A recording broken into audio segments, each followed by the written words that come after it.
अस्सलामुअलैकुम। आज हम बात करेंगे पर्सनैलिटी डिसऑर्डर में क्लस्टर बी के disorder anti social personality disorder की।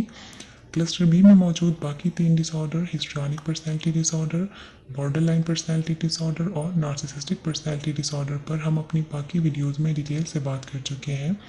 आज हम specifically anti social personality disorder को डिस्कस करेंगे।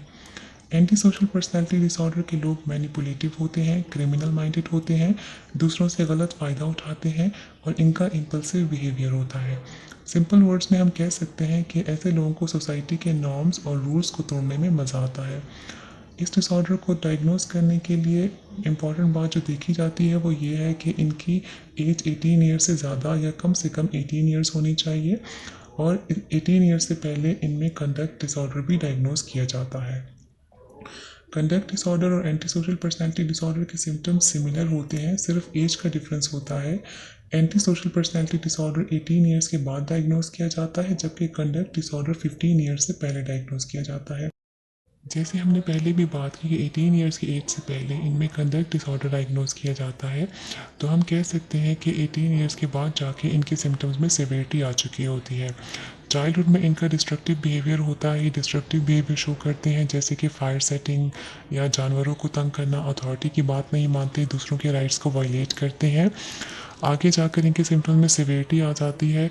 इसको डायग्नोस करने के लिए हमें इस क्राइटेरिया को देखना पड़ता है कि जैसे इन लोगों में लैक ऑफ रिमोर्स होता है, यानी कि ये अपनी किसी भी एक्ट पर इनको शर्मिंदगी नहीं होती, बिल्कुल एम्पैथेटिक नहीं होते, इररिस्पॉन्सिबल होते हैं, कोई भी रिस्पॉन्सिबिलिटी नहीं लेते, ये लॉज को फॉलो नहीं करते, लॉज को तोड़ते हैं, जैसे कि ट्रैफिक के रूल्स तोड़ेंगे या चोरी करेंगे।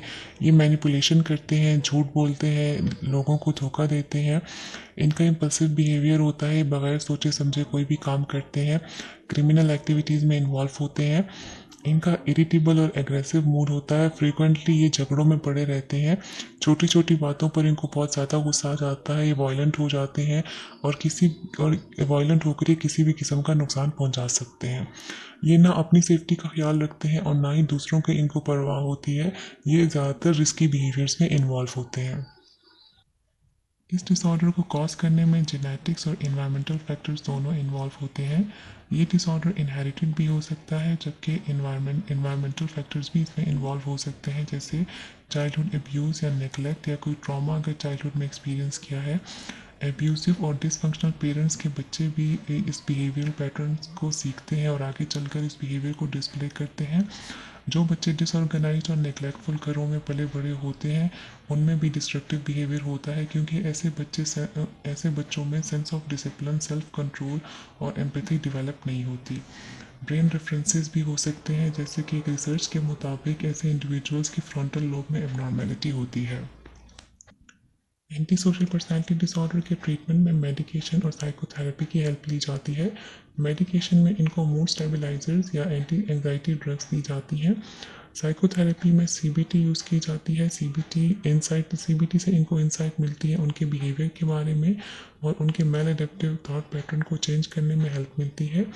इनको लॉन्ग टर्म ट्रीटमेंट दी जाती है। सीबीटी के अलावा ग्रुप और फैमिली थेरेपी और मेंटलाइजेशन बेस्ड थेरेपी भी इनके ट्रीटमेंट में हेल्पफुल होती है।